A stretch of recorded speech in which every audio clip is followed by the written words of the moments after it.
కేంద్ర రాష్ట్ర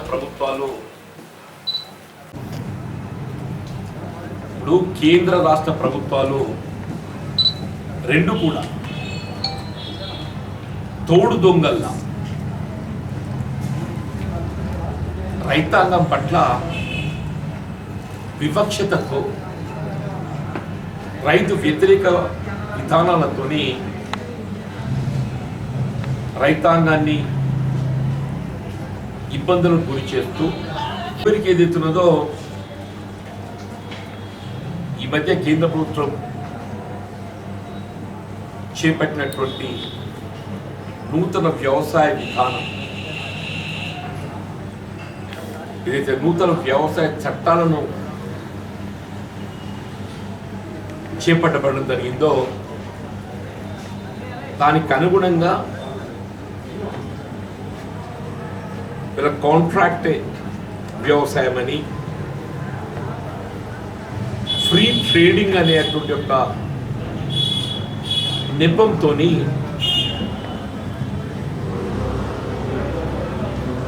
వీళ్ళ వ్యవసాయ ఉత్పత్తులకు కేంద్ర ప్రభుత్వం నిర్ణయించినటువంటి ఒక మద్దతు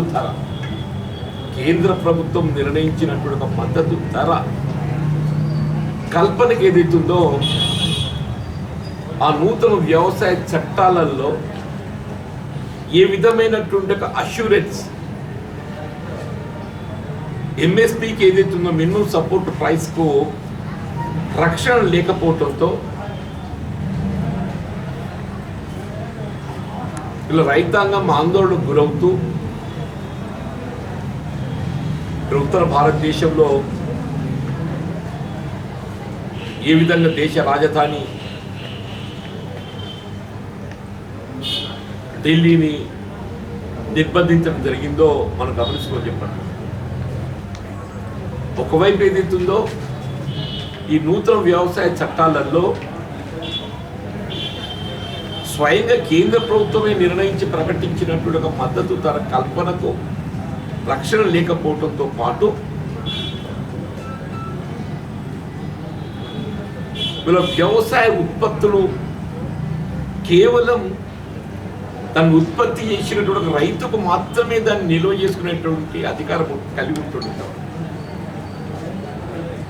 దాన్ని ఏదైతున్నదో ఇవాళ వ్యాపారస్తులకు కూడా ఈ వ్యవసాయ ఉత్పత్తులను నిల్వ చేసుకునేటువంటి అవకాశాన్ని కల్పించడంతో వీళ్ళ పెట్టుబడిదారులు అదానీ అంబానీ లాంటి బడా వ్యాపారస్తులు వాణిజ్యవేత్తలు ఏదైతున్నదో రైతాంగానికి మద్దతు ధర కల్పించలేకపోవడంతో పాటు ఇటు రైతాంగాన్ని దగా చేయడంతో పాటు అటు ఈ అక్రమ హోర్డింగ్తో అక్రమ నిలువలతో వినియోగదారులకు కూడా ఏదైతుందో ఇవాళ అధిక భారంతో ఏదైతుందో అంటే కృత్రిమ కొరతలు సృష్టించి వినియోగదారులపై కూడా భారం వేసేటువంటి అవకాశాన్ని లేదా కేంద్ర ప్రభుత్వం నూతన వ్యవసాయ చట్టాలతో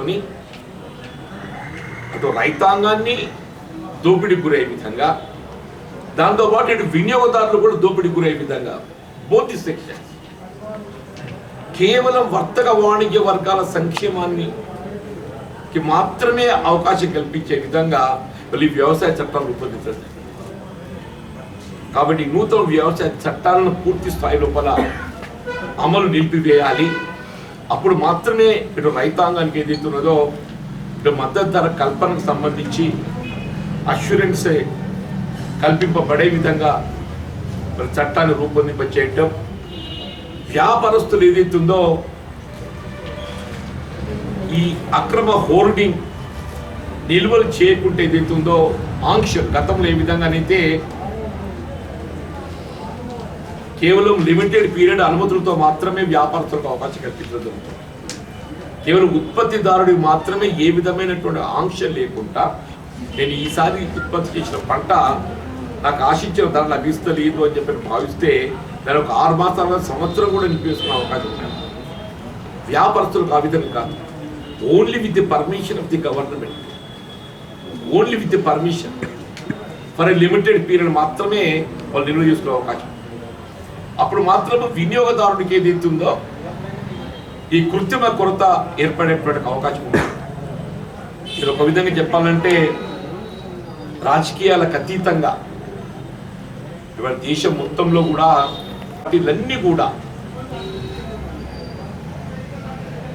ఈ నూతన వ్యవసాయ చట్టాల అమలు ఏదైతుందో నిలిపివేయాలి, రైతాంగానికి మద్దతు ధర కల్పన కొరకు ఏదైతుందో ప్రభుత్వం అండగా నిలవాలనేటువంటి ఒక భావనతో గత 2 వారాల నుండి దేశంలో ఊహించని రీతిలో ఇవాళ ఏదైతుందో అంటే ఎన్ఆర్ఐసే కానీ విదేశాల నుండి కూడా మద్దతు లభిస్తుంది చెప్పండి. ఎన్ఆర్ఐ కేవలం నాన్ రెసిడెంట్ ఇండియన్సే కాదు, మొత్తం యావత్ ప్రపంచం ఇవాళ భారతదేశం వైపు చూస్తే వాట్ ఈస్ హ్యాపెనింగ్. ఒక రైతు ఉద్యమం ఇంత తీవ్ర స్థాయిలో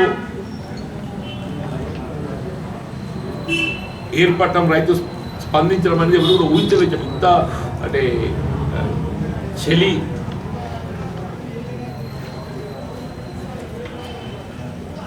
పరిస్థితుల్లో కూడా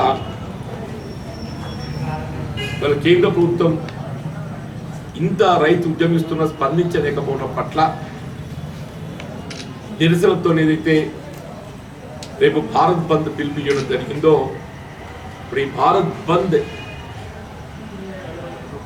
మొత్తం ట్రేడ్ యూనియన్స్, రాజకీయ పార్టీలతో సహా నాన్ పొలిటికల్ ఆర్గనైజేషన్స్ కూడా అన్ని కూడా ఏదైతుందో ఇందులో భాగస్వాములుగా ఈ బంద్ సంపూర్ణం చేయాలని చెప్పని మరి సహకరించడం, సంఘీభావం తెలపడం మనం గమనిస్తున్నాం.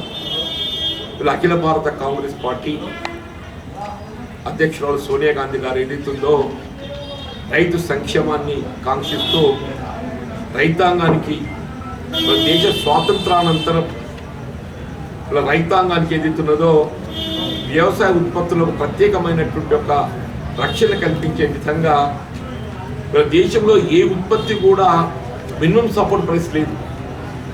కేవలం వ్యవసాయ ఉత్పత్తులు మాత్రమే మినిమం సపోర్ట్ ప్రైస్, కేవలం వ్యవసాయ ఉత్పత్తులకు మాత్రమే. ఆ మినిమం సపోర్ట్ ప్రైస్ మార్కెట్లో లభించన్నాడు ఆ ధర కల్పించడం ప్రభుత్వ బాధ్యత. ఇవాళ వరి ధాన్యం ఉన్నదే, ఇవాళ మార్కెట్లో మనం ఈ ఎంఎస్పి లభించడము సాధ్యం కానప్పుడు ఏదైతుందో ప్రభుత్వం ఏదైతుందో ఆ కనీస మద్దతు ధరకు కొనుగోలు చేసే విధంగా ధాన్యాన్ని సేకరించే ధాన్యం సేకరణ కేంద్రం. మొక్కజొన్న ఉన్నది, పప్పు దినుసులు ఉన్నాయి, ఆయిల్ సీడ్ ఉంది. ఇవన్నీ కూడా ప్రభుత్వ రంగ సంస్థలతో ఏదైతుందో కేంద్ర ప్రభుత్వ అధీనంలో ఉన్న నాఫెడే కానీ రాష్ట్ర ప్రభుత్వ అధీనంలో ఉండేటువంటి మార్ఫెడే కానీ ఈ సేకరణతోనే రైతుకు అండగా నిలిచే విధంగా మరి జాతీయ స్థాయిలో మరి కాంగ్రెస్ పార్టీ స్వాతంత్రానంతరం నుండి కూడా రైతుకు అండగా నిలిచే విధంగా ఈ ఎంఎస్పి మినిమం సపోర్ట్ ప్రైస్ కల్పన అనే విధమైనటువంటి ఒక రక్షణ అష్యూరెన్సే రైతాంగాన్ని కల్పించడం జరిగింది. కానీ నీరు కార్చడానికి వరకు వాళ్ళ కేంద్ర ప్రభుత్వం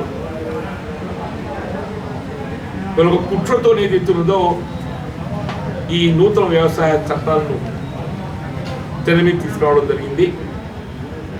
కాబట్టి దానికి మరి అందరూ కూడా మద్దతు తెలపడంతో పాటు దీన్ని రేపటి బంద్ను సంపూర్ణంగా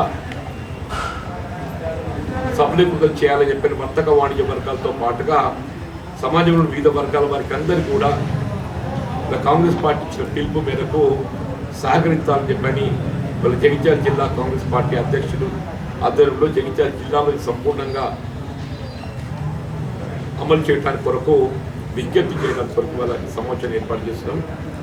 దీంతో పాటుగా ఆశ్చర్యం ఏంటంటే ఏదో శాస్త్రం ఉంది కదనే, సందుల్లో సడేమియా అని చెప్పి అన్నట్టు ఇవాళ కేంద్ర ప్రభుత్వం ఏదైతే రైతు వ్యతిరేక విధానాలు చేపట్టడంతో జాతీయ స్థాయిలో రైతు వ్యతిరేక ఉద్యమం చేపట్టడం జరుగుతుందో, రాష్ట్రంలో కూడా రాష్ట్ర ప్రభుత్వం టీఆర్ఎస్ పార్టీ అవలంబిస్తున్నటువంటి రైతు వ్యతిరేక విధానాలతోని యావత్ తెలంగాణ రాష్ట్ర రైతాంగం వీళ్ళ ఆందోళనకు గురి కావడం కానీ తీవ్ర వ్యతిరేకత వ్యక్తమవుతుంది. మనం గమనిస్తున్నామని చెప్పట్టు.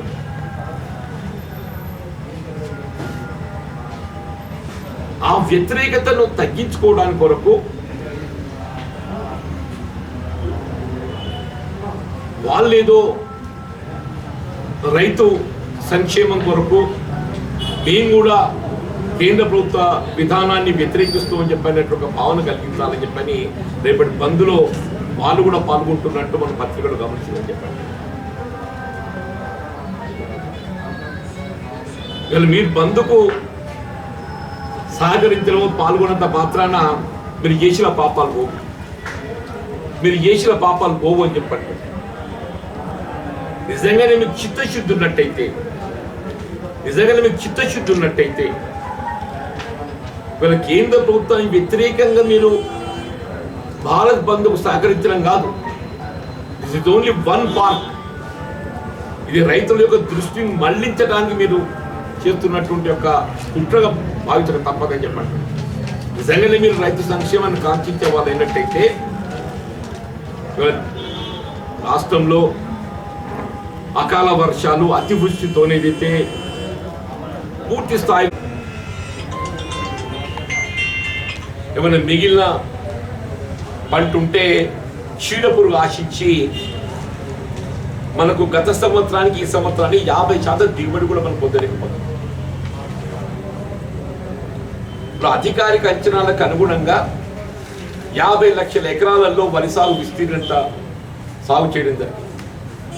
50 లక్షల ఎకరాలు అంటే ఆన్ అండ్ యావరేజ్ ఎకరా 20 క్వింటల్ అయినా కానీ 100 లక్షల మెట్రిక్ టన్నులు మనకు ధాన్యం దిగుబడి రావాలి. 100 లక్షల మెట్రిక్ టన్ను.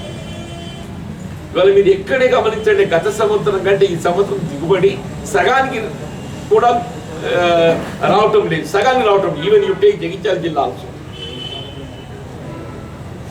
దీన్ని బట్టి ఏదైతుందో దిగుబడి ఏ విధంగా తగ్గిపోయింది, ఈ అతివృష్టి అకాల వర్షాలతోనే కానీ చీడపురుగు ఆశించే కానీ రైతు ఏ విధంగా నష్టపోవడం జరుగుతుంది మనం గమనించుకోని చెప్పండి. అటువంటి పరిస్థితులలో ఈ ప్రకృతి వైపరీత్యాలతో రైతు ఎప్పుడైతే పంట నష్టపోవడం జరుగుతుందో రైతును ఆదుకోవడం కేంద్ర రాష్ట్ర ప్రభుత్వాల బాధ్యత.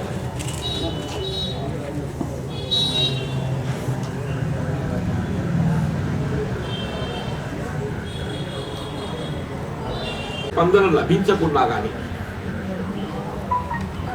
రాష్ట్ర ప్రభుత్వం ఏదైతుందో ప్రాథమిక బాధ్యత, రాష్ట్ర ప్రభుత్వం ప్రాథమిక బాధ్యత. మన పంటల బీమా పథకం లేదు. వాస్తవంగా పంటల బీమా పథకంలో 25% కేంద్ర ప్రభుత్వం ప్రీమియం చెల్లిస్తే 25% రాష్ట్ర ప్రభుత్వం ప్రీమియం చెల్లించాలి. అటు కేంద్రం తన బాధ్యత నుండి వైదొలిగింది, రాష్ట్ర ప్రభుత్వం తన బాధ్యతను వైదొలిగింది. రైతుకు ఏ విధంగా కూడా ఈ నష్ట పరిహారాన్ని పొందే అవకాశం లేదు. కేవలం ప్రభుత్వం నుండి సహాయం పొందడం మినహా. ఆశ్చర్యం ఏంటంటే దాదాపు 2 మాసాలు గడిచిపోయింది, ఇంతవరకు ప్రభుత్వ స్పందన లేదు. ఇంతవరకు ప్రభుత్వ స్పందన లేదు. సరే, మీరు హైదరాబాద్ నగరంలో ఎన్నికలు ఉన్నాయన్నా అట్లనా ఇట్లనా మొత్తానికి వరదలతో నష్టపోయిన కుటుంబాలకు ఏదైతుందో 10,000 రూపాయల నగదు ఆర్థిక సహాయాన్ని అందింపజేసే విధంగా చర్యలు చేపడుతున్నామని చెప్పారు. రైతు ఏం పాపం చేసిందే? అంటే మీరు ఎన్నికలు ఎక్కడుంటే అక్కడ మాత్రమే సహాయం లభిస్తుంది. ఎన్నికలు ఎక్కడుంటే అక్కడ మాత్రమే సహాయం లభిస్తుంది. ఎక్కడ ఎన్నికలు లేకుంటే అక్కడ ప్రభుత్వం ఏదైతుందో స్పందన ఉండదు. అదే మన పొరుగు రాష్ట్రాలు, మహారాష్ట్ర ప్రభుత్వం, అక్కడ శివసేన కాంగ్రెస్ సంకీర్ణ ప్రభుత్వం ఏదైతే ఉన్నదో కేంద్రంకు సంబంధం లేకుండా, ఇక్కడ గమనించాల్సింది కేంద్ర ప్రభుత్వానికి సంబంధం లేకుండా రాష్ట్ర ప్రభుత్వం ఏదైతున్నదో ఎకరా 10,000 రూపాయలు పరిహారం ఇస్తున్నది. కేవలం రాష్ట్ర ప్రభుత్వం ఎకరా 10,000 రూపాయలు ఈ ప్రకృతి వైపరీత్యాలతో నష్టమైన రైతాంగానికి నష్ట పరిహారం కల్పిస్తుందని చెప్పండి. మన పొరుగు రాష్ట్రం, ఇంకో రాష్ట్రం ఆంధ్ర రాష్ట్రం కూడా ఏదైతుందో వాళ్ళు కూడా ఏదైతుందో డిసెంబర్ ఎండింగ్ లోపల కేంద్ర ప్రభుత్వానికి సంబంధం లేకుండా రాష్ట్ర స్థాయిలో వరదలతో నష్టపోయిన రైతాంగాన్ని ఆదుకోవడానికి మీరు చర్యలు చేపడతామని చెప్పని శాసనసభలో ఈ మధ్య ప్రకటించారు. కానీ మన దగ్గర ఇంతవరకు అంచనాలు లేవు అంటున్నా నేను.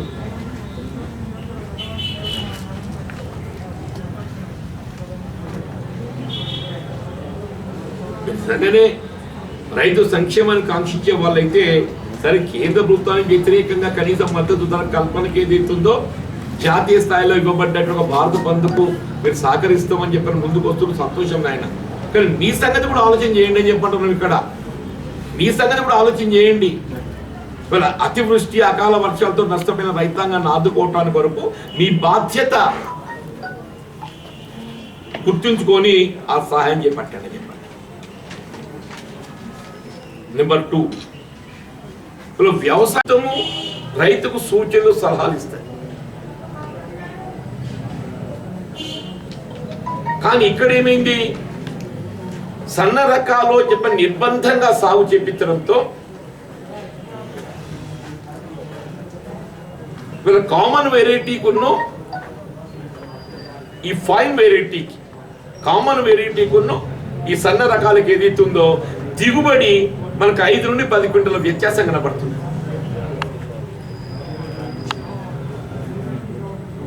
మీరు ఏ రైతులను కదిలియండి అని చెప్పంటారు, ఏ రైతులను కదిలియండి, కన్నీటి పర్యంతమవుతుండే చెప్పండి. 5 నుండి 10 క్వింటల్ అంటే ఎకరా 10,000 రూపాయలు కేవలం సన్న వడ్లు ప్రభుత్వం ఏదైతుందో నియంత్రిత సాగు అనే నెపంతో నిర్బంధంగా సన్న రకాల సాగు చేపించడంతో ఎకరా 10,000 రూపాయలు అదనంగా నష్టపోయింది అని చెప్పండి.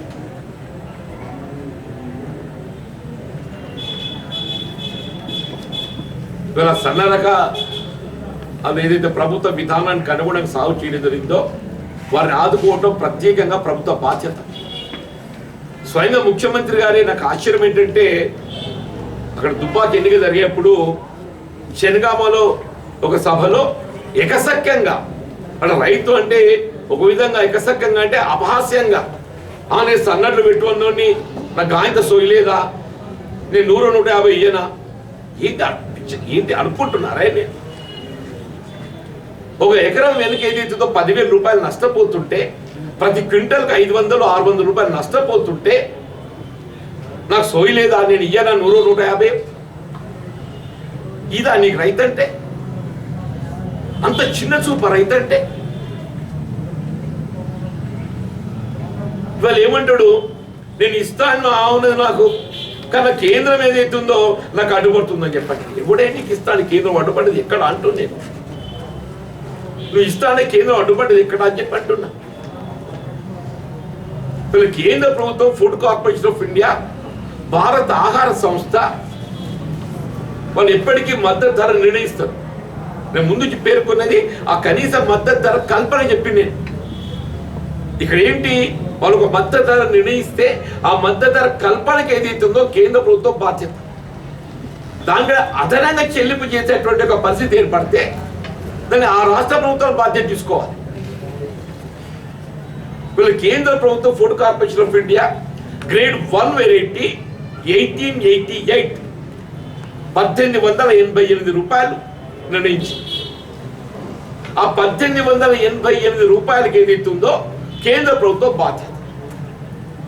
మనం అనేది ఏంటి, నువ్వు సన్న రకాలు నిర్బంధంగా సాగు చేయించినావు కాబట్టి ఆ 1888 గిట్టుబాటు కావటం లేదు, దానికి అదనంగా ఒక 500-600 బోనస్ ఇవ్వాలని చెప్పి డిమాండ్. ఆర్ఎస్ 2500 రూపాయలు క్వింటల్ కొనుగోలు చెప్పమని చెప్పారు. లేక ఎకరానికి 10,000 రూపాయలు ఏదో పరిహారం ఇప్పమని చెప్పి అంటున్నారు. కొన్ని రుణ యంత్రాంగంతో ఏదైతుందో ఎక్కడెక్కడ సన్న రకం సాగు చేసిండ్రో నీకు 24 గంటలు నివేదికలు వస్తాయి. నీ రెవెన్యూ శాఖ ఉన్నది, నీ వ్యవసాయ శాఖ ఉన్నది. కానీ ఏంటి, నీకు రైతు అంటే ఏదైతుందో ఇక్కడ ఓట్లేదు, ఇక్కడ ఓట్లేదు. ఓటొస్తే రైతు గుర్తుకొస్తాడు, మళ్ళా ఓటొస్తే రైతు గుర్తుకొస్తాడు, మళ్ళీ ఓట్లేదు కదా.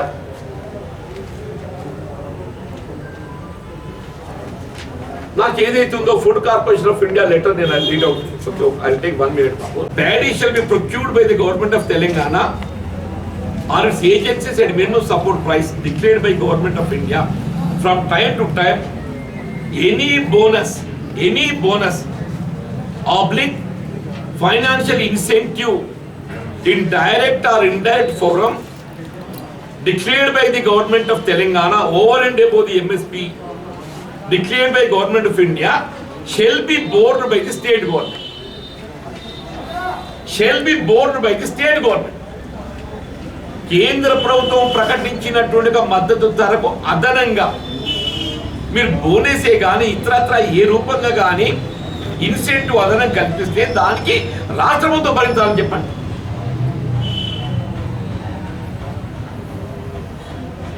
ఇంకేమన్నది, if the overall procurement of the state, if the overall procurement of the state, that is ikkada, if the overall procurement of state is in excess of the total allocation of the state made by the government of India, such excess quantity shall be treated to be outside the central. ఒకవేళ నిర్దేశిత లక్ష్యం కన్నా మీరు అదనంగా సేకరించినట్టే, వీళ్ళ food corporation of India రాష్ట్రాన్ని నిర్దేశించినటువంటి ఒక లక్ష్యం కంటే మీరు అదనంగా సేకరిస్తే అది సెంట్రల్ పూల్లోకి ప్రకటిస్తామని చెప్పండి, తీసుకోమని అనలే. కానీ ఇక్కడ food corporation of India Telangana రాష్ట్ర ప్రభుత్వాన్ని నిర్దేశించిన లక్ష్యం 75 లక్షల మెట్రిక్ టన్. ఇక్కడ food corporation of India Telangana రాష్ట్ర ప్రభుత్వాన్ని నిర్దేశించిన లక్ష్యం 75 లక్షల మెట్రిక్ టన్. కానీ ఏ పరిస్థితుల్లో కూడా అది 50 లక్షలు మించే అవకాశం లేదు అని చెప్పండి. అది ఏ పరిస్థితుల్లో కూడా 50 లక్షలు మించే అవకాశం లేదు.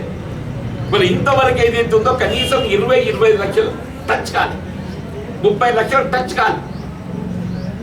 గత సంవత్సరం ప్రొక్యూర్మెంట్ లో ఈ సంవత్సరం ప్రొక్యూర్మెంట్ ఇట్స్ నాట్ ఈవెన్ 50%.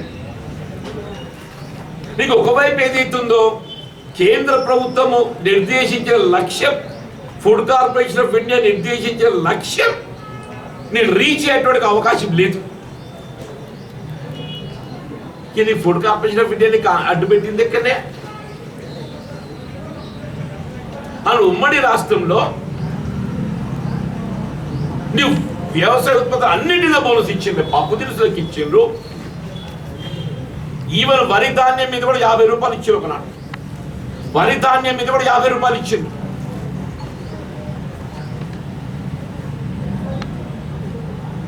నీ నిజంగానే రైతును ఆదుకోవాలని సంకల్పం ఉన్నట్టయితే నువ్వు అవసరం వస్తే దేవునితో కొట్లాడుతా అంటావు కదనే. నువ్వు అవసరం వస్తే దేవునితో కొట్లాడుతా అంటావు కదా. మరి రైతు కొరకు ఏదైతుందో కేంద్ర ప్రభుత్వం ఎదిరించలేవానే నువ్వు? నీ నిజంగా చిత్తశుద్ధి ఉన్నట్టయితే అసలు ఏ విధమైన ఆంక్షలు లేవు. నిజంగా నీకు చిత్తశుద్ధి ఉంటే నువ్వు భారత బంధుకు సహకరించు నాయన.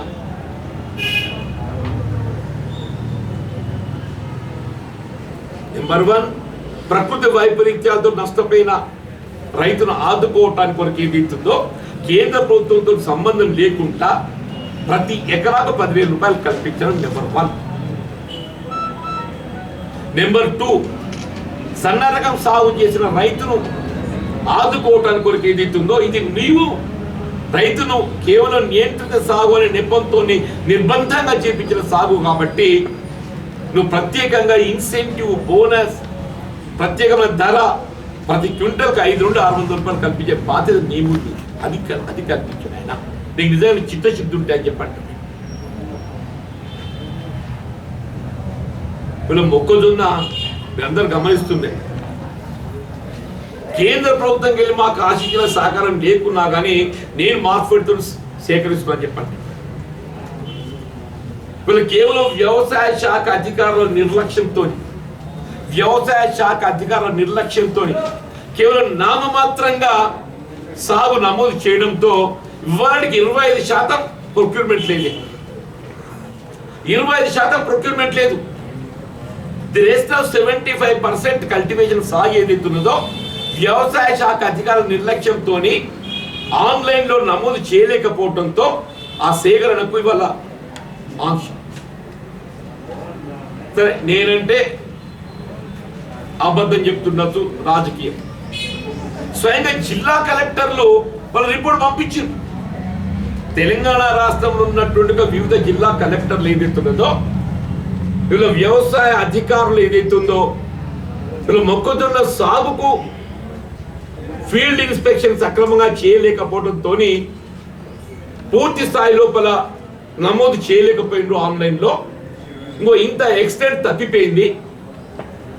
ఈ ఎక్స్టెంట్ సేకరించడానికి అనుమతి ఇవ్వండి అని చెప్పి రాష్ట్ర ప్రభుత్వం నివేదించింది 15 రోజులు అయితే, ఇన్క్లూడింగ్ జగిత్యాల కలెక్టర్. స్పందన లేదు. గది నామమాత్రంగా 25% మొక్కజొన్న సేకరించడం తప్ప ఇప్పటి రైతు దగ్గర అట్లే పడిపోయింది మొక్క. కలెక్టర్ గారితో మాట్లాడితే ఆమె ప్లేస్ అంటాడు, నాకు ఇంకా ప్రభుత్వంకి ఆదేశాలు రావాలంటాడు. కమిషనర్ గారితో మాట్లాడితే మంత్రి గారి దగ్గర ఉందని చెప్పండి. మంత్రి గారితో మాట్లాడితే ప్రగతి భవన్లో ఉన్నది. మన దూర గడి తలుపులు ఎప్పుడు తీయాలి, ఆయనకి ఎప్పుడు రైతు గుర్తు రావాలి. నేను దాన్ని చిత్తశుద్ధి ఉంటే గజ్జైన ఆయన థర్డ్ చెప్తున్నాను.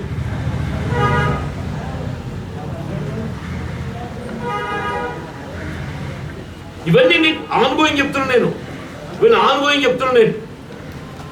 నువ్వు మొన్నటి ఎన్నికల్లో ఏదైతుందో రుణమాఫీ 1,00,000 రూపాయలు ప్రకటించినవే. ఇంతవరకు కేవలం 25% లోబడి మాత్రమే అమలు చేయడం జరిగింది 2 సంవత్సరాలు.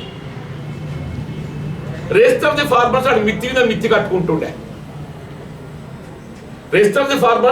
వాడు మిత్తి కట్టుకుంటున్నాడు. ఆఖరి నువ్వు చేసే మాఫీ ఏదైతుందో అది మిత్తికి సరిపడదు అని చెప్పి అంటున్నా.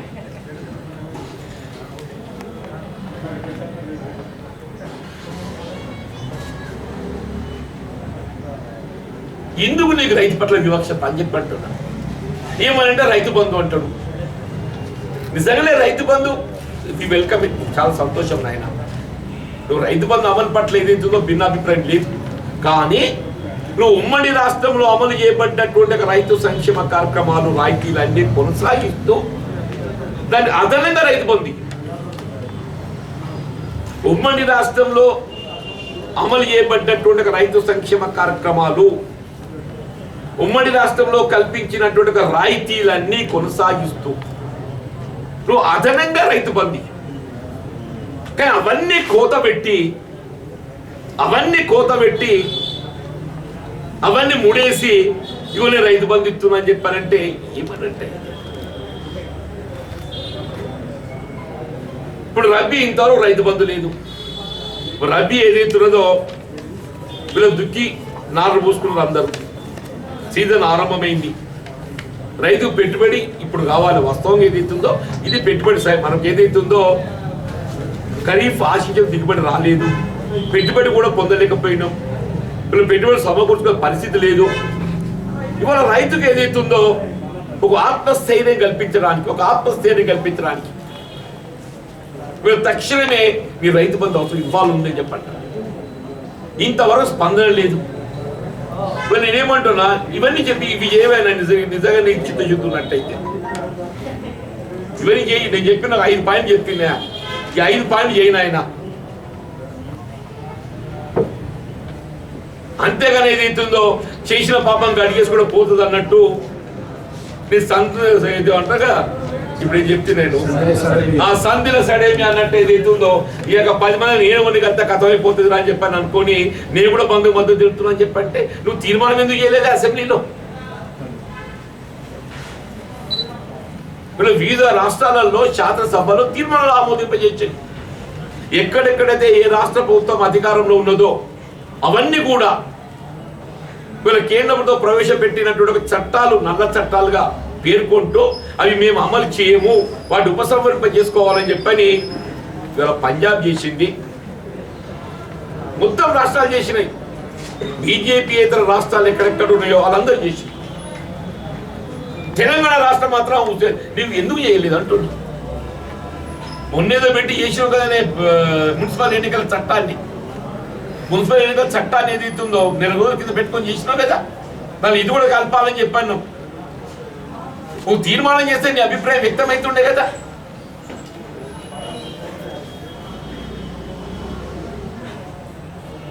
ఇలా పరిస్థితి తీవ్రంగా కనబడుతుంది, దేశమంతా పరిస్థితి తీవ్రంగా కనబడుతుంది. కాబట్టి ఏదైతుందో సరే ఎందుకైనా మంచిగా దీనిలో కలిసిపోతే మందలగలుగుతా నేను కూడా అని చెప్పని వీళ్ళ మందలగలుగుతా. నువ్వు కల్తీవి నీకు జ్ఞానోదయం మీద సంతోషం నాయన అంటున్నా, నీకు జ్ఞానోదయం మీద సంతోషం అంటున్నా. ఆ చేసిన పాపాలకు అడిగేసుకుంటూ పోతే అని చెప్పంటే నిజంగా చిత్తశుద్ధి ఉన్నట్టయితే నేను పేర్కొన్న అంశాల మీద ఇప్పటికైనా సత్వరం ఏదైతుందో చర్యలు చెప్పండి. Thank you.